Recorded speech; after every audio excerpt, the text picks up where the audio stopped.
নমস্কার বন্ধুরা, শম্পা শামিনী কিচেনে তোমাদের সবাইকে স্বাগতম। তো বন্ধুরা, আজকে একদম একটা ইউনিক রান্না নিয়ে চলে আসলাম, সেটা হলো বিকালের নাস্তা। তো বিকালের নাস্তা এটা আমি একদম স্পেশালভাবে একদম অল্প উপকরণ দিয়ে করছি। অবশ্যই তোমাদের রেসিপিটা ভালো লাগবে। তো পুরো রেসিপিটা দেখার অনুরোধ রইল, অবশ্যই রেসিপিটা দেখো। তো চলো প্রথমে রেসিপিটা শুরু করব। তো রেসিপি শুরু করতে গেলে আজকের উপকরণ হলো, এখানে দেখো আমি পেঁয়াজ কুচি নিছি, এখানে একটা ব্রেড রুটি বলে যেটা, সেই রুটিটা লাগবে। এখানে আমার 1 প্যাকেট আর নিছি লঙ্কা কুচি আর ধনিয়া পাতা কুচি, আর লাগবে 2টা ডিম। তো এই হলো আজকের উপকরণ। সামান্য উপকরণ দিয়ে এত সুন্দর একটা রেসিপি করে ফেললাম বিকালের জন্য। তো অবশ্যই রেসিপিটা তোমাদের ভালো লাগবে। তো প্রথমে দেখো ডিম দুটো আমি ভেঙে নিচ্ছি একটা পাত্রে। তো ভালো করে ডিম দুটো ভেঙে নেওয়ার পরে এখানে দেখো এখন মশলা দিয়ে দেবো। তো মশলার ভিতরে যাচ্ছে কাঁচা লঙ্কা কুচি আর ধনিয়া পাতা। তো কাঁচা লঙ্কা কুচি দেওয়ার পরে ধনিয়া পাতা দেওয়ার পরে কিন্তু ডিমটাকে ভালো করে হাত দিয়েই আমি এখানে ফেটে নেবো। হাত দিয়ে করলে জিনিসটা আরও বেশি ভালো হয়, এজন্য আমি হাত দিয়েই করে নিচ্ছি এখানে। আর দেখো ভালো করে কিন্তু আমি ডিমটাকে ফেটে নেওয়ার পরে এখানে দিয়ে দিলাম পেঁয়াজ কুচনো। তো পেঁয়াজ কুচনো পরিমাণে একটু বেশি লাগবে। তো ভালো করে পেঁয়াজটাকে এখন চটকিয়ে নিতে হবে। তো এখানে দেখতে পাচ্ছ পেঁয়াজটা কিন্তু আমি এভাবে চটকিয়ে ভালো করে নরম করে নিতে হবে। তো এইভাবে পেঁয়াজটা চটকিয়ে নেওয়ার পরে এখানে দিয়ে দেবো লবণ আর হলুদটা পরিমাণ মতো। তো স্বাদ মতো লবণ দিয়ে দিলাম, পরিমাণ মতো হলুদ গুঁড়ো দিয়ে দিলাম। তো তারপরে আবারও ভালো করে মেখে নিতে হবে এখানে। তো দেখতেই পাচ্ছ সুন্দর করে কিন্তু আমি এখানে মেখে নিলাম। এখানে কিন্তু এক্সট্রা কোনো জল আমি ইউজ করব না। তো তারপরে দেখো এখন যে রুটিগুলো আছে সেই রুটিগুলো কিন্তু আমি একে একে এখন দিয়ে দেবো। তো একদম সিম্পল আর খেতে একদম দুর্দান্ত বা মজা বলতে পারো। অবশ্যই তোমরা বাড়িতে ট্রাই করে দেখতে পারো। অবশ্যই আমি গ্যারান্টি দিয়ে বলতে পারি এই রেসিপি আগে কখনো কেউ খাওনি, আর অবশ্যই ভালো লাগবে তোমাদের। আমরা তো ডিম দিয়ে ব্রেড করে খাই, ডিম দিয়ে এরকম পাউরুটি, কিন্তু এরকমভাবে কখনো কিন্তু খাওয়া হয় না। আর অবশ্যই ট্রাই করে দেখতে পারো, তোমাদের ভালো লাগবে।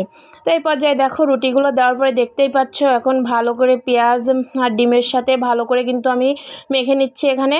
তো এই পর্যায়ে কোনো কিছু কিন্তু এখানে আর দেওয়া লাগবে না, এইভাবে ডিমের সাথে কিন্তু মেখে নিতে হবে। তো এইভাবে ডিমের সাথে মেখে এরকম একটা ডো বানিয়ে নিচ্ছি আমি এখানে। দেখতেই পাচ্ছ যেমন পেঁয়াজি বানাই সেই কোয়ালিটির আমি এখানে করে নিলাম।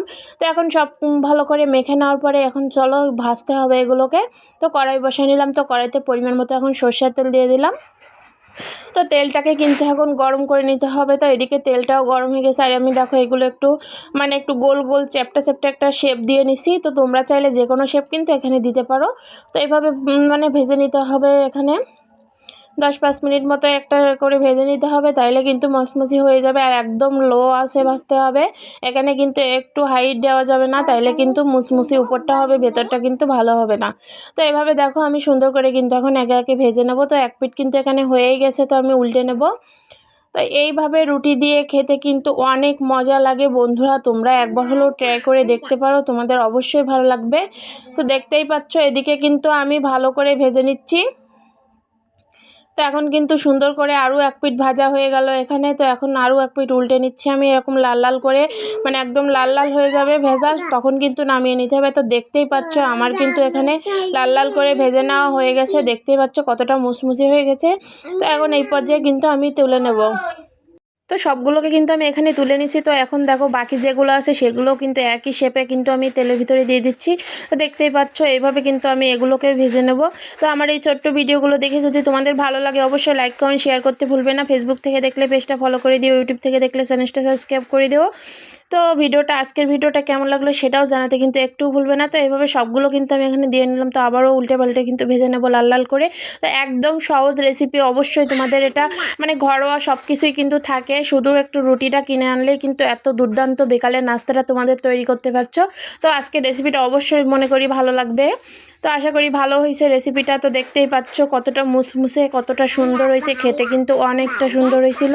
তো অবশ্যই বিকালে নাস্তাটা কিন্তু এভাবে জমিয়ে ফেলতে পারো অল্প উপকরণ দিয়ে। তো আজকের ভিডিওটা কেমন লাগলো অবশ্যই জানাতে ভুলবে না। তো ভিডিওটা দেখার জন্য সবাইকে ধন্যবাদ। সবাই সুস্থ থেকো, ভালো থেকো।